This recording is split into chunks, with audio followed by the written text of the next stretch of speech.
Assalomu alaykum hurmatli radio anglag'uvchilar.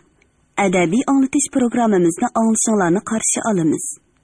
Bugungi programmamizda yozuvchi Xolida Isroilning Qumluqning tushi nomli asarlar to'plamining davomini anglatamiz.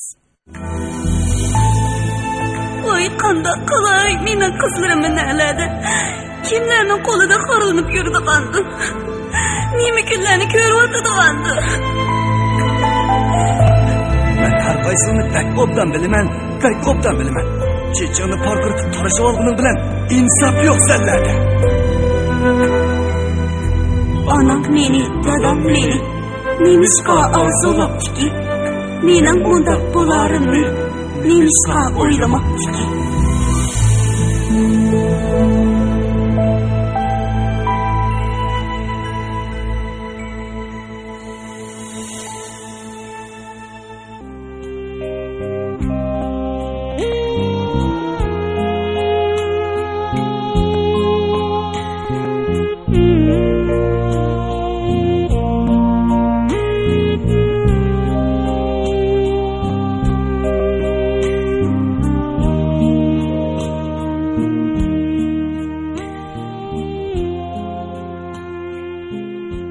Nigar ularning hammasiga yulduzni ko'rsatib, ko'zlarini xumorlashtirib turib, "Tanidinglarmi? Kino cho'lpini. Uqtirish saqlayotdi. Uqtirish kelgani hamon Urumchiga, Tangirtaq kino studiyasiga mangdi" deb barmoqlaridan qos chiqarib so'zlaydi. Ular yulduzga havas, ayminish bilan qarashadi. Bir kuni u yulduzning kiyimlariga yerganganda qarab, "Bu kiyimlarni kiymang. Kiyim degan menda bek ko'p. Men berib turay" dedi. U uni toza yasandirib qahvaxonaga elib bordi. Tomlari butun aynaklik zal, gunga chiroq, xoli o'rinlashtirilgan hashamatlik o'rindiqlar, uzun bo'yinliq rumkalarda bir nimalarni ichishayotgan yasangan qiz yigitlar, larzan chelinayotgan musiqa. Bu ko'rinish uningga bekmi sirliq, bekmi qiziqarliq tuyuldi. Kino artistlarining do'raydig'ini mushuk turmush emasmi? Bu yerdagilar hech kimni do'rimaydi. Balki ashundoq yashaydi. Xaridorlarla bu yerdagi qizlarni hurmatlab, xinin deyishidi. Yonchuqlardan tutam pullarni chiqarib, bir romkisi birer 100 qo'yliq haraqlarni, yulduz umrida anglab baxmagan ichimliklarni ichidi. Qizlarga qimmatbaho sovg'alarni taqdim qilishidi. Bundaq turmush faqat kinolarda bor. Yulduz ular pulni nerdan topadi deb so'rgan edi. Nigar xuddi mushnimi bilmagan bamu deganda qilib qopoqlarini suzgunicha tushuntirib ketdi. Bu yerga keladiganlarning ko'p qismi o'qitchi bolalar. Ularning yurayotgan qizlari yoki oshlari. Butun shahardagi eng chong boy savdogarlarmi mush yerga keladi. Ular uchun bir necha 100 qo'y degan tilga olg'uchilikka yo'qli bir gap. Qisqasi jahonda ish to'la. Osh katakdak uyingizdan chiqmay o'tiraversangiz, hammadan quruq qilaverasiz. Yulduz o'zi yolg'iz o'ltirgan. Kino artistlardek qamlashgan bir yigitning o'zlari tarafga lop-lop qarayotganligini sezdi. Nigarmi sezgan bo'lsa kerak, engishib turib, "O, yigitning ismi Yolqin, o'zi savdogar. Aksi Avstraliyada katta boy. Pul deganni suvdek topadi-da" deb pichirladi. Yolqin ularning oldiga keldi. Nigar ularni tanishtirib qo'ydi. Yigit bekmi qamlashtirib yasangan edi. Adablik, muloyim ko'rinadi. U yulduzning kinoda rol ilishdagi talantini ajoyib qizg'inlik bilan boqdi. "Eset, bizda talantning qadri yo'q. Chattalada bo'ldigan bo'lsa, biroqli jahonga donqingiz chiqib ketgan bo'ladi. Millioner bo'lib ketadingiz. Eset" deb yestashlikni qildi. Chet el va Jungoning kino cho'lponlari to'g'risida so'z echib, o'zining bu sohadan xabarsiz emasligini namoyon qildi. Qisqasi, ularning gapi bir yerdan chiqib qoldi. Ishkaylan qizg'in parang'i tushib ketib, Nigarning qachonlarda g'oyib bo'lib ketganini, vaqtning bir yerga berib qolganini sezmay qilishdi. Kechda u yulduzni uyining oldigacha opirib qo'ydi. Shuningdan keyin ular har kuni uchrashadigan, qahvaxonada soatlab o'tirishadigan bo'ldi. U hadisa Avstraliyada ko'rganlarini, Melbourne, Sydney, Kampura degandek cho'ng shaharlardagi qahvaxona, kechki bazmxonalarni og'zidan tushirmaydi. Avstraliyada hamma qizlar ichidi. Hatto ota-onalari bilan mo'rum so'qishtirib Bu yerning yovvoyi, madaniyatsiz qizlardek g'iljanglab turmaydi. Bu madaniyatning, taraqqiyotning bir belgisi deydi. Va Yulduzni ichib o'rganishga da'vat qiladi. Yulduz uning o'zini madaniyatsiz deb qilishidan andisha qilib, oz-ozdan o'tlab qo'yadi. Yalqin uning o'tlab qo'yganini ko'rib, hammasini ichib etishga qistaydi. Bir kuni u yanchuqidan kichikina duxovi qutini chiqarib, uningdagi oltin uzukni Yulduzning barmog'iga silib qo'ydi. Uning nozik barmoqlarini lablariga yiqib turib, ko'zlariga manlik tikilib, "Muhabbatimizning nishoni bo'lib qolsin", dedi. Bu uzuk Yulduzga go'yo ikkisining muhabbatining kafolatidek bilindi. Yana bir kuni u qiziqchilik qilayotgandekla yanchuqidan farfur qog'ozga o'ralgan zig'irdek oppoq narsani chiqardi. Qog'ozni ovoylab turmalaklab, ostiga saranga yiqib tutdi-da, nadindir paydo qilgan inchkinaycha bilan uningdan ko'tarilayotgan ko'kuch isni sho'rashga boshladi. Ko'zlarini xumorlashtirib, lazzatdan uyga-uylari bo'shib ketayotgan bir alpozda qo'lidagi naychini Yulduzga tutqizdi. Bu dunyoda mushundaq lazzatning borligini bilmay o'lib ketadigan ahmoqlar to'la. Qani bir sho'ra biqing deyman. Yulduz unimadi. Yalqin yana Amerika bilan Avstraliyada yoshlarning 60-70% heroin chekidi. Heroin yomon narsa bo'lsa, shular chekamdi, chekmasdi. Bu yerda chekadigan yolg'iz bizda otamsiz. Avu o'ltirganlarning hammasi bu yerga mushuni deb keladi. Hozir qahvaxona, qavoxona, oshxonalarning hammasida eqiyotgani mushu. Bunimi puli bala, chekalaydiganlar chekalaydi tehi. Yulduz tunji qitim chekkan cheg'ida hech qanday lazzat ola olmadi. Aksicha beshi qiyib, ko'ngli elishib beorom bo'ldi. Biroq atsi o'gini undaq bo'lmadi. Shundoq qilib u oxiri o'ginib ketdi. Hatto uningdan ayrilolmaydigan bo'lib qoldi. Qahvaxonaning bo'lingidagi tor palampay orqali ikkinchi qavatga chiqqili bo'ladi. Bu yerda kichik yasidoq uylar bor edi. U kayib bo'lib qolgan chaqlarida Yalqin uni yo'lab ikkinchi qavatga ochiqatdi. Bir kuni Yalqin uning kiyimlarini bir-birlab soldirdi. U hammani to'yib bilib yotdi. Qarshilik qilmoqchi, qopib ketmoqchi bo'ldi. Ammo qo'llarini ko'tara olmadi. Putti oyog'i chiqmagan buvoqning putlaridek jonsiz edi. O'sha kechasi qizliq ish bitdi. Shundaqla qalbidagi eng muqaddas tuyg'ularini yo'qotdi. Mushu tuyg'u uni bugunga qadar nurg'un qiyin xatar peshkanliklardi. Heliqi hingongchi restoranning korvitiga chiqishdan saqlab qolgan edi. Mushu tuyg'u bo'lg'achqila u beshini egiz ko'tarib yashaydi. Boshqalarning ko'ziga dodil tikilib qaraya oladi. Kelgusi haqida ajoyib go'zal tasavvurlarda bo'la oladi. Ham shu yo'lda kurash qila oladi.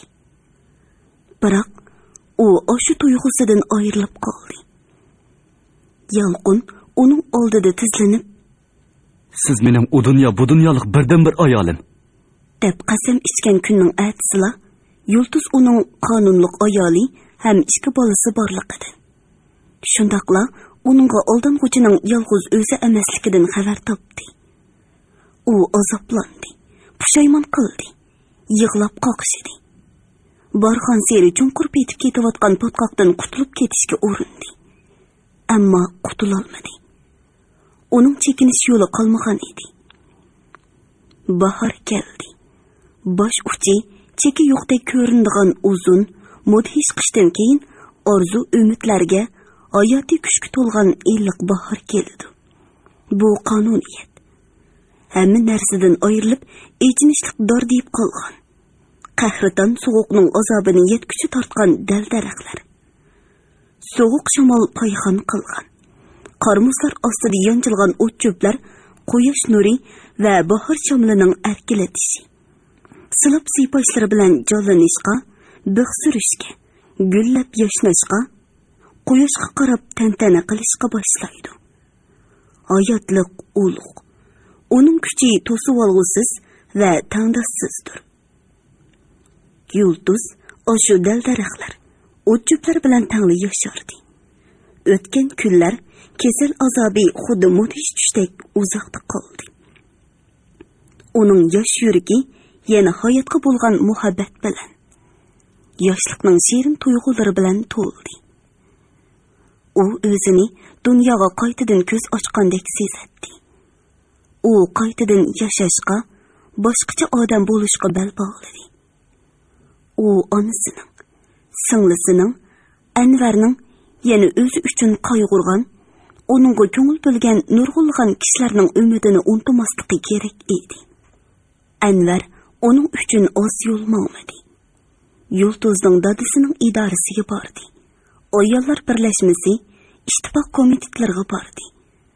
O'zining nurg'un tunish bilishlarini izdadi. Maqsadi Yulduzga tuzukroq biror ish tepib berish edi. Hech yerda hech kim yo'q bo'lmaydi demadi. Hammasilar nihoyat ko'ngil bo'lgan, astoydil qiyofatda bo'ludi, o'ylashib boqayli, muzokaralashib boqayli deyishdi. Birar haftaning oldida televizorda yangidan qurilgan televiziya teatri markaziga san'atchi qabul qilinganligi to'g'risidagi e'lonni ko'rgan Anvar Yulduzni televiziya stansiyasiga boshlab bordi. Donliq kino rejissoriga yarxan Yulduz albatta bu yerdagilarga yaradi. Ular uningdan sinoq elib etib, o'zlarini bosolmay, yaraydigan, toza yaraydigan deyishib ketdi. Biroq u eshikdan chiqib ketib etib, o'ruq, og'zi yo'g'on bir ayolning o'zini ko'rsatib, qolganlarga bir narsa deb qusurlashayotganligini ko'rib qoldi. U texi oxirgi so'zlarini Yulduzga anglatib turib, televiziya stansiya har qancha bo'lsa-mu, mundaq jamiyat tashqalarini yig'ib olmas, dedi. Shu kundan tortib u onasining tikchilik hunarini ko'ngil qo'yib o'rganishga boshladi. U oshu derazaning oldida o'ltirib, tikish mashinasining ovoziga tankash qilib, g'ingshib naqsha aytadi. Xiyolida bo'lsa Anvarni o'ylaydi. Nemishqidir yaqindan buyon u Yulduzdan o'zini qochirdigan bo'lib qolgan edi. U oxirgi qitim kelganda uning saqchi o'rinlari orqali ichkirdagi inisini izlayotganligi. Ammo izdashning natijasi bo'lmayotganligini so'zlab bergan edi. Uning so'zlaridan qayg'u, hasrat, o'chmanlik ham kuchli qisos elish orzusi chiqib turadi. Mushu kunlarda u nadikin, nima ish qilyotdi ekan? Yulduz deraza tuvida o'ltirib, opsi yengli tikib tashlab bergan ko'nglakning etikini pukayotdi. Deraza tuvida Oliya paydo bo'ldi. U har qachonqidek o'g'il bolachi yasangan edi. Qo'lida qimmatbaho qopchuq bor edi. Attidan tushkunlik, bechorlik chiqib turadi. U Yulduzning onasiga yolvorgandek kulib, "Yulduzni ko'rgim kelib qopti-ekan, birdan mungtishib chiqay deb kirdim", dedi. Yulduz Oliyani ko'rib xushal bo'ldi. U onasi bilan, odatdagi qiz do'stlari bilan ejilib-yeyilib parangisholmaydi. O'zi bilan ular o'tirsida to'ldirg'usiz hamborligi uningga ayon edi.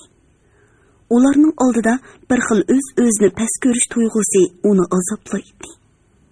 Oliya bo'lsa ularga o'xshashmaydi. Ikkisining o'rtaq sarguzashtlari, baxtsizligi va dardi bor. Ularning o'tirsida yuqori tuvanlik mavjud emas. Ikkalan Yulduzning karvatida o'ltirib, uzundan beri yig'ilib qolgan yurak so'zlarini to'kishib, uzoq mungdashdi.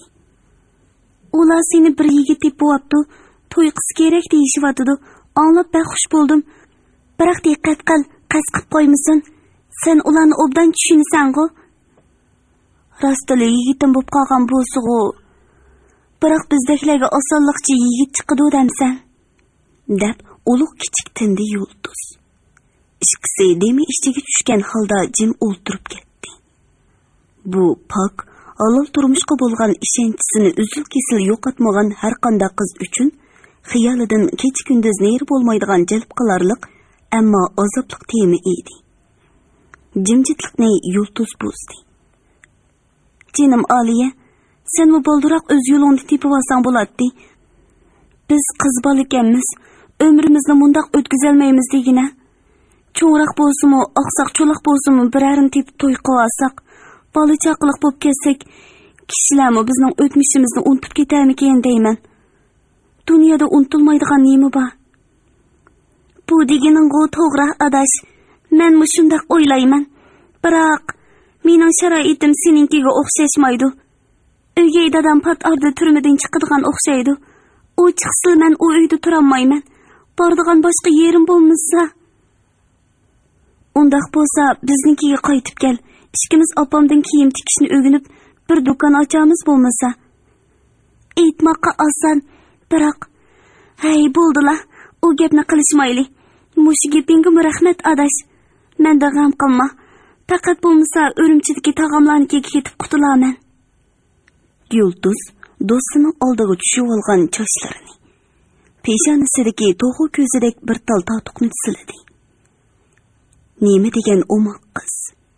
Hatto shu totuqimi o'ziga yarashib qopti deysa, shu mo'ldirlab turgan sabiy ko'zlarga qarab, kimmi uni shundoq qiz der? Oliya ketadigan chog'da uning tala-tuzga ko'p chiqmasligini, o'ziga ogoh bo'lib turishni qayta topiladi. Yulduz do'stini uzitib qo'yib yana ishiga o'ltirdi. Qo'li ishda, xiyoli tinimsiz edi. Yuragi ichgan holda do'stining baxtsiz kechirmishlarini eslaydi. Baxt ichida tinch, osoyishlik turmush qo'ynida cho'ng bo'lgan nurg'un kishilar turmushning yana bir tarafini, uning agri to'qay, jafo mushaqqatlik so'qmoq yo'llarini ko'z oldiga keltirolmaydi. Tug'ilishidilla Oliyaga tayyorlangani ana shundoq agri to'qay, tikan chatqonlar bilan to'lgan so'qmoq yo'l edi. U nihoyatda kichik vaqtlarida dadasidan, keyin opasidan ayrildi. 13 yoshga kirgan yili o'gay dadasining oyoq osti qilishiga uchradi. Uning peshonasidagi totuq ana shu chog'dagi tangsiz elishishning yodnomasi edi.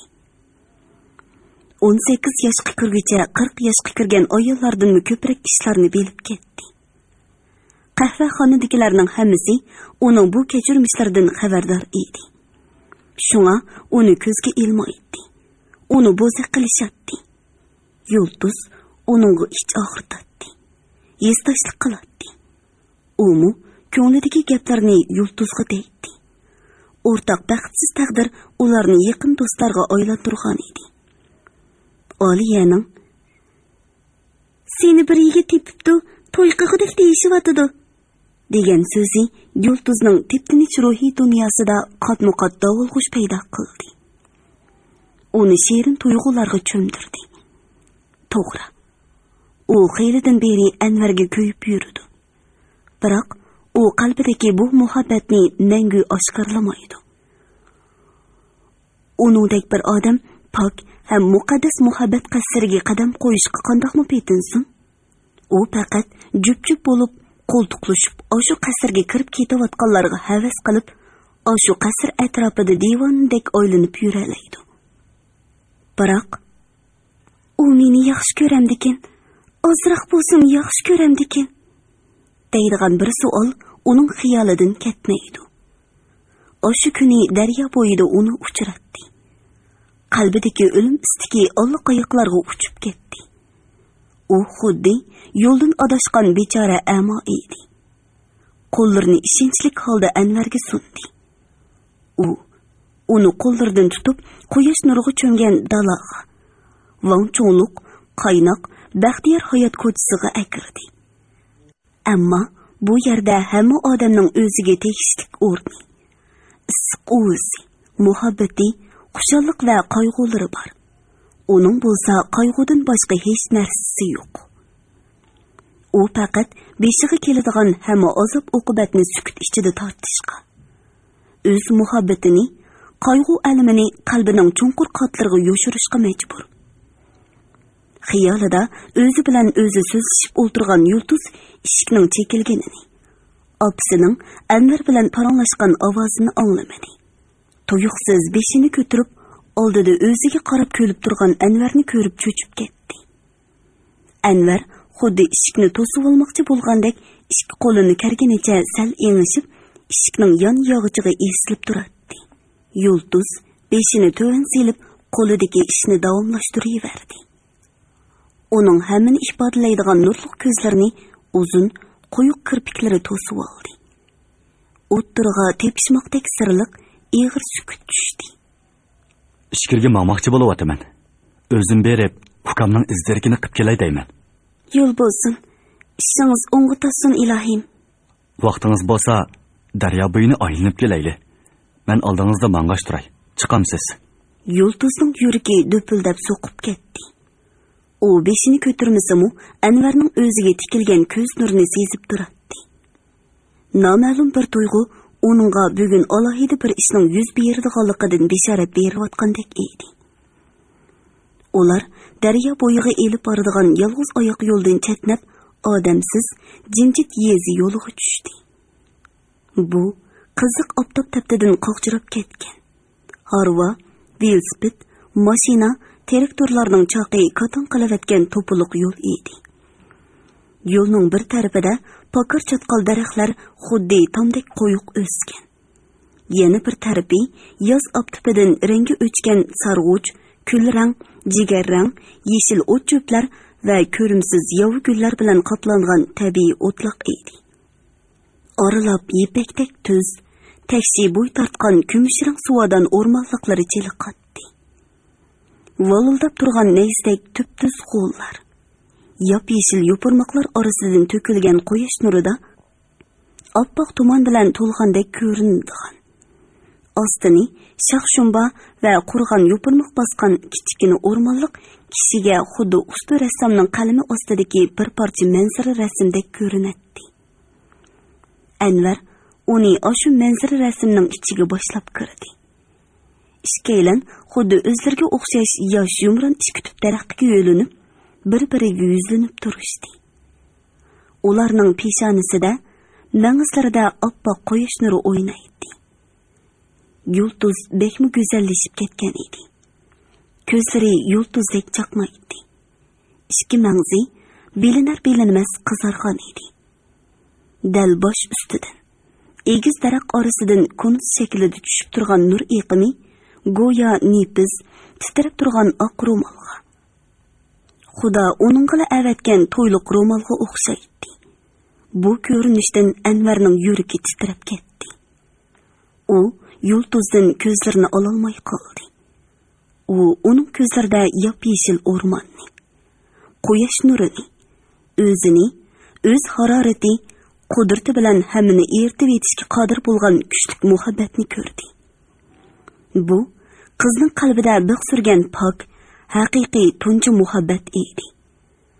Necha oylardan beri yigitning qalbini eg'ir yukdek besib, azoblab kelgan ishkilanish, delg'ulluq nalargadir g'oyib bo'ldi. U xuddi tush ko'rayotgandek, qo'llarini uzitib, ko'z oldidagi oppoq nur eqimi ichida titrab, erib ketayotgandek ko'ringan vujudini quchoqlamoqchi bo'ldi. Ammo uning qo'li sunilgan payti qoldi. Yiqil yerdan anglangan motorning gurildigan ovozi xuddi bir shumliqning beshortidek har ikkaylarni ko'rayotgan tushirdan uyg'otibdi. Ular tangli seskinib yo'lga qaradi. Oftoblik yo'lda qatorlashib kelayotgan motosikletlar kayni-kaynidan set ovoz chiqarib to'xtadi. Motosikletlarning yonida egiz bo'y, tambal 4 er kishi ularga qarab turardi. Hammasi qora ko'zoynak taqilgan. Soqollari o'sik, turqidan yovuzlik chiqib turadigan kishilar edi. Ahmadning odamlari, dedi Yulduz vahima ichida. Uning chiroyi o'likninkidek tatirib ketgan edi. Bu uzundan beri Yulduzning ko'ngli to'yib kelgan ish. Ammo u bu ishning dal mush paytda muncha vala tuyuqsiz yuz berishini o'ylamagan edi. Qo'rqmang, men bilan yuring. Avval cho'ng yo'lga chiqib olayli. Qani ular bizni nima qilib o'tarlarkin? U Anvarning so'zini tushida anglagandek qildi. Ular qo'l tutishib cho'ng yo'lga chiqdi. Motosikletlar ular bilan tangli qo'zg'aldi va set qorqirib ishqisini oylanishga boshladi. Oylanish doirasi barxan seri taraymoqda edi. Anvar Yultuzni orqasiga o'tkazib yetib, chaqqonlik bilan yo'l bo'yidan yo'g'on bir parcha toshni oldi. Motosikletlar chirqirgandek bir ovoz chiqarib to'xtashdi. Bir tarafda 4 er kishi, yana bir tarafda bir yigit bilan bir qiz. 4 er kishi xuddi mashina odamlardek u ishkisini qopsab kelmoqda. Ular yaqinlashdi. Yigit qo'lidagi toshni ularning biriga qartib otdi-da, qizni tortib qochmoqchi bo'ldi, ammo qocholmadi. Ular uni tutib elishdi. Xuddi qum qochilangan xaltini mushtagandek u yoqdan bu yoqqa ishtirib horg'uchi mushlashdi. Putlari og'rig'icha tepishdi, dassashdi. Qiz iyiqdek yo'g'on bir er kishining qo'lida tipirlaydi, vorqiraydi. Jon jahli bilan uning qo'lidan yulqinib chiqmoqchi. Yigitning yeniga etilmoqchi bo'ladi. Uning qop-qora ham qo'yiq sochlari cho'lib, chiroyini to'sib olgan edi. Er kishi uning sochlaridan qamollab tutib elib, beqillariga, quloq tuyiga bir necha mush soldi. Qiz jimaqdi. Ko'zni yumib ochqicha atrof ilgirki jimjitlik holatiga qaytdi. Quyosh ilgirkidekla o'z nurini oyimay chashmoqda edi. O'xshashmaydigan yeri yo'l ustida bir yigit, sal nerida bir qiz yotadi. Qiz qop-qora sochlarini yeyildirib, quyoshlik osmonga qarab yotadi. Bosh ko'zi qonga milangan yigit echinishlik bir holatda puklashib dum yotadi. Yiroqdan bu manzara bek musurlik ham echinishlik ko'rinadi. Bosh uchi cheki yo'q dahshatli qaynam. U oshu qaynamda go'yo bir tal yaproqdek laylab yuradi. Osmon palak to'lqinlar uni ko'mib tashlamoqchi. Tunjuqtirib o'tmoqchi bo'ladi. Uyan bu yonga otadi. U bo'g'iladi, tunjuqadi. Oxirgi kichikina umidning kuchi bilan beshini to'lqinlar orasidan chiqarib, qutuldiringlar deb to'ldi. Esil qudek bir narsa izlab, qo'llarini har yon uzatdi. Biroq atrofda cheksiz qum barxanlaridek to'lqinlab turgan suvdan, qop-qora bulutlar daryo to'lqinlaridek uzib yurgan osmondan boshqa hech narsa ko'rinmaydi. Tuyuqsiz u Anvarni ko'rib qoldi. U qirg'oqda bulutlar turilib, eqiyotgan yiroq qupuqqa qarab ketayotdi. Qaddi mukchaygan, qadamlari bekmo eg'ir edi. Uning to'vlashlari nol faryodini, yelinishlarni anglasam-u burilib qaramaydi. Kechga yaqin u rostli chunqur umidsizlik ichida varqirab uyg'onib ketdi. Yostiqi, chochlari ko'z yeshidan ho'l bo'lib ketgan edi. U tushga ishinadi. Tunugun u Anvarni doktorxonaga o'g'irlashtirib, uyiga xabar qilishga avatkuchilik orliqda xaromush bir holatda chepib yurdi. Anvarning opsi bolam desa bolam deb yig'izar qilayotganda bir chetda qarab turdi. U shu yerda turgandimi, chiqib ketayotgandimi, hech kim uningga nazar guzirini silib qo'ymadi. Ma'u kim deb so'rabmi qo'ymadi. Aksicha, u ularning ko'zidan bir xil dushmanlik tuyg'usini ko'rdi. Uyiga qaytib kelibla beshining lo'qildab og'riyotganligini sezdi. Kechichi o'tga bo'lib qizib, qo'rqinchli tushlari ilkida qiynalib chiqdi. Uning tushlari bir xil edi. Ko'zlarini yumsila dahshatli qaynam ichiga kirib qoladi. Tunjiqatdi, bo'g'iladi. Atsi atiganda Anvarni yo'qlab doktorxonaga ketgan Gulsumxon birdilla qiyirib mukchaygan. Ichiga potmay qolgan dard alamdan sarg'ayib, ko'zlari pilildab qolgan holatda qaytib keldi. Yultuzning karvetida o'ltirib, "Balam, bu gaplar eg'ir kasimu o'chqiniday, haqlar bizni ko'zga ilmaydi ekan. Qizinglar o'g'limizning loyiqi emas, uning oqisiga kirib olmasin deydi. Bu gaplarni pek ichingga etkatmagan qizi," dedi. Yultuzga ko'zining qirda bir qarab qo'yib, yana qo'shib qo'ydi. "Aras, Anvarning ahvoli yaxshilanib qopti. Men basam ko'zni echib yetibdi. Shug'unisi yuz ko'zi bek to'nug'isiz bo'lib ketibdi. Xalqlarga o'val o'zining yurak parisi xalqning qizini deb tayoq yeb o'lar holga kelib qolsa, otani bo'g'ichi chidamdi. Yulduz ko'zidagi liq yoshni yoshirish uchun ko'zini yumgan edi. Kirpiklari orasidan ikki tomchi suzuk yosh tomchisi sirg'ib chiqib chanoqlarida to'xtab qoldi. Nemishqidir uning yodiga heliqi oppoq bug'doychilik parqaroq narsa keldi. U kishini azobdan xalos qiladi. Dunyodagi hamma g'am andishlarni unutildiradi. Bulutlar ustida parvoz qildiradi. Yulduz shuni tushunib yetdiki, inson ba'zida bu dunyoni uningdagi hamma yaxshilik, yomonlik, xushallik, xofaliqlarni unutib ketishga, bir pasga bo'lsa-mu ruhiy jihatdagi ozodlikka muhtoj ekan. Shu sababdan Anvar aytgandek, ba'zi irodasiz kishilar ana shu ehtiyojning qurboniga aylanib ketadi ekan. Biroq Yulduz amdi u yo'lga mangmasligi, undaq irodasizlardan bo'lmasligi kerak. Mayli butun dunyo uni tashlab ketsa-mu, mayli osmon o'rilib, yer jahon ko'mtirilib ketsa-mu. Yulduz nepis kirib tishin ko'nglakning yoqisini 3-qitim so'kishga boshlaganda, opsi yana qaynashga boshladi. Voy, nes bosqan xiyoling nada deyman sening? Beshimga bir balo bo'ldi-ku. Shundaq turuqliq bir ishqi tex ko'ngil qo'yay deymisi? Yulduz beshini teximi to'van soldi. Opsining har bir so'zi uning yuragiga xuddi qizitilgan ziqdek sanjilatdi. Ichini qaynatdi. Yarasiga tuz sepgandek azoblaydi. Shuning bilan bir vaqtda opsining g'azabdan qoridigan, asabiylashgan, g'alit qiyshaygan chiroyi, kesarlarcha chekchaygan ko'zlari uningda qo'rqinch, ich og'irtish aralashgan g'alati bir xil hissiyot uyg'otdi. Javob qaytarg'isi kelmay beshini ichiga tiqib oldi. Yuragidan qaynab chiqayotgan ko'z yoshlarini kuchi bilan yutib, o'zi bilan o'zi bo'g'iladi. Hech bo'lmasa, varqirab naqshi aytib olsa, ha? Ammo opsi uning naqshi aytayotganini ko'rsala to'rt puti o'ri qoladi. Nimonchi xush bo'p ketding? Oldirma naqshi aytqong bo'lsa, men o'lganda aytasan, deydi. Uning opsi ilgari mundaq emas edi. Anvar ularninkiga kelmaydigan bo'lgandan beri Yulduzning xizmatga o'rilish orzusi bir-birlab ko'pikdek yo'q chiqqandan beri u ashundaq bo'lib qoldi.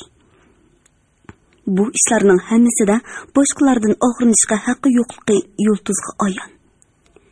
Shunga opsining til haqoratlariga chidashga rozi. Garchi dardi o'ziga yetib ossin. Anvardan uzil-kesil ayrilib qolganligiga ishongan kundan tortib Yulduzga faqat xiyollar hamroh bo'ldi. Anvar bilan o'tkazgan har bir minut, uning kulimsirishi, qopiqini turishi, gap qilishi, yo'l menishi, o'ltirish qo'pishlari Yulduzning xiyolidan bir-birlab o'tadi, takrorlanadi. Uning har bir ig'iz so'zini, har xil ruhiy holatini bir-biriga bog'lab tahlil qiladi, o'ylanadi. Uning qalbini texmi ichkirlab tushunishga tirishadi. Birla narsaga, Anvarning o'zini yaxshi ko'rdiganligiga uning ishonchi komil edi. Ular birga bo'lgan chaqlarda u Yulduzga alohida yaqinchilik qilib ketmaydi. Uning mijozi tushuniksiz, ziddiyatlik edi. Turupli xushchaqchaq gapdan bo'lib ketsa, turupli qopoqlari silinib shuklab ketadi. Bo'libmi Yulduzning yoki opisining minnatdorligini ifodalab qilgan so'zlarini anglashni xohlamaydi. Biroq ular u endi kelmaydigan bo'ldi deb umidini uzgan kunlarda uningga toza ehtiyojli bo'lib turgan chaqlarda paydo bo'ladi. Bir qitim u soq 20 kun bir ig'izmi gap qilmay, faqatli kayni-kaynidan ulab tamaki chekib o'ltirib chiqib ketgan edi. Shu ketgancha biror oycha yo'q bo'ldi. Oxirgi qitim kelib Yulduzni aylanib kirishga taklif qildi. Biroq Yulduz uning ko'nglidagi gaplarni anglashga muyassar bo'la olmadi. Qaraganda mengu muyassar bo'la olmasi kerak. Biroq u o'sha o'rmonlikdagi qisqagina bir necha minutni Anvarning oshiqona tikilgan ko'zlarini mengu unuta olmaydi. Ölüm oldidimi yig'lab turib oshu minutlarni, oshu kunlarni esiga oladi. Yulduz sirtqi chiqishni, boshqalarga ko'rinishni xolamaydi. Munosabat kishilarni izlab berib, "Mening xizmat masalamni o'ylashib bo'ldinglarmi?" deb so'rashni texmi xolamaydi. Shundaqla o'zini har qancha majburlasimi tikkichi bo'la olmaydiganligi uningga ayon edi. Derizdan ko'rinib turadigan kichikgina dunyo. Opsig'i kiyim tiktirgili kiradigan cho'ng yoshli ayollar uni qiziqtira olmaydi. Uning xiyoli o'ng'ul-do'ng'ul ko'cha do'qmishidan, xaroba uylardan, g'ayvat qilishdan boshqani bilmaydigan, chepilg'oq, iskatsiz xotinlardan halqib o'tib yiroqlarga ketadi. U o'zini cho'ng shaharlarda mag'rur, kelishgan, bilimli qiz-yigitlarning orasida vijildab o'ylanib turadigan suratga elish apparatining oldida ko'radi. Cho'nqur xiyolga petib, bir nuqtaga tikilib bir o'ltirsa, qilayotgan ishini, yeyotgan tomoqini unutdi. Uning bu holati opasining g'azabini qo'zg'aydi. Bir qitim u, "Ey badbaxt, o'shingni yig' deyman!" deb vorqirganicha qo'lidagi yo'g'on qaychini yulduzga qaratib otdi. Qaycha yulduzning chekisini siypab o'tib, orqasidagi tomga sanjilib qoldi. Oliya keldi. U yulduzga yangi xabar akelgan edi. Uning aytishicha, shahardagi issiz yoshlar muzika atriti tashkillabdi. Ularning bir yurish elektronlik va milliy chalg'ulari bor ekan. Mushu kunlarda to'y-to'ykun, ko'ngil aytishlarni ko'tara elib, o'zlari un olg'u lentasi ishlab toza donq chiqiribdimish. Ular yulduzda kino cho'lpinining o'z sepiga qo'shilishini orzulaydi ekan. Buning uchun ular yulduzning hamma ehtiyojini qondirishga rozi ekan. Yulduz bu fursatni qo'ldan berib qo'ymaslik qaroriga keldi. U amdi o'zining haqqi bo'lmagan ishlardan ta'ma qilib yurmasligi kerak. Hurmatli radio anglag'uvchilar, yozuvchi Xolida Isroilning Qumliqning tushi nomli asarlar to'plamini bugun mush yergacha anglatdik. Davomini atidagi programmamizda anglag'aysizlar.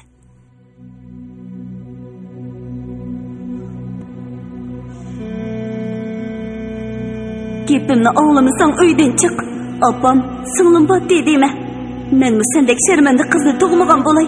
Sendek bo'lay ofatdan qutulay.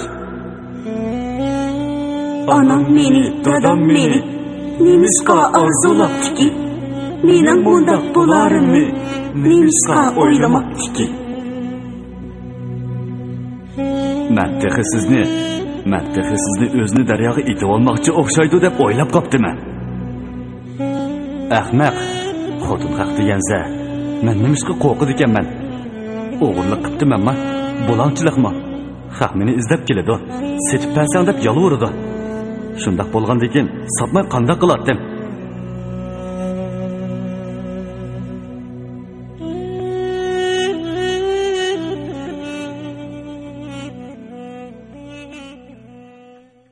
Bugungi programmamizning diktorlari Mahira Abdurashid, Shuhrat Abdurahmon, ovoz texniklar Po'lat Tursun, Tahir Yasin, mas'ul muharrir Ilhom Mahmud, Abdurasul Abdurahim, nazoratchi Gulbahor G'upur. Bugungi adabiy anglatish programmamiz mush yerda oxirlashdi. Atidagi programmamizda ko'rishgacha omon bo'lg'aysizlar. Xayr xo'sh. Kitob men uchun o'tgan kunlarni hikoya qilib beradigan bir mo'ysibit bo'y. Turmushimda, kasbimda, odamiyligimda to'g'ri yo'l ko'rsatuvchi bir sirdosh do'st. Ko'zlarim namdalganda umid ishonch ato qiladigan, qaytadan kuldiradigan bir umoq sabiy. Shuni men hayotimda kitobdan ayrilmayman.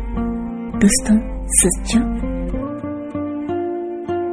Har qitim yangi bir kitobni qo'limga olganimda o'zim uchun yangi bir ustoz ko'paygandek his qilaman. Kitob mening aqlimga aql qo'shib qolmasdan yolg'izligimda eng yaqin hamrohim. Safarda xudim mayakdek menga yo'l ko'rsatkichidir. Albatta, men bu kitob o'qishni yaxshi ko'raman. Har kuni kech xizmatdan charchab qaytganimda bir parcha yaxshi kitob, qiynoq damlangan choydek shu omon g'orduqimni chiqarib, menga orom baxsh etadi.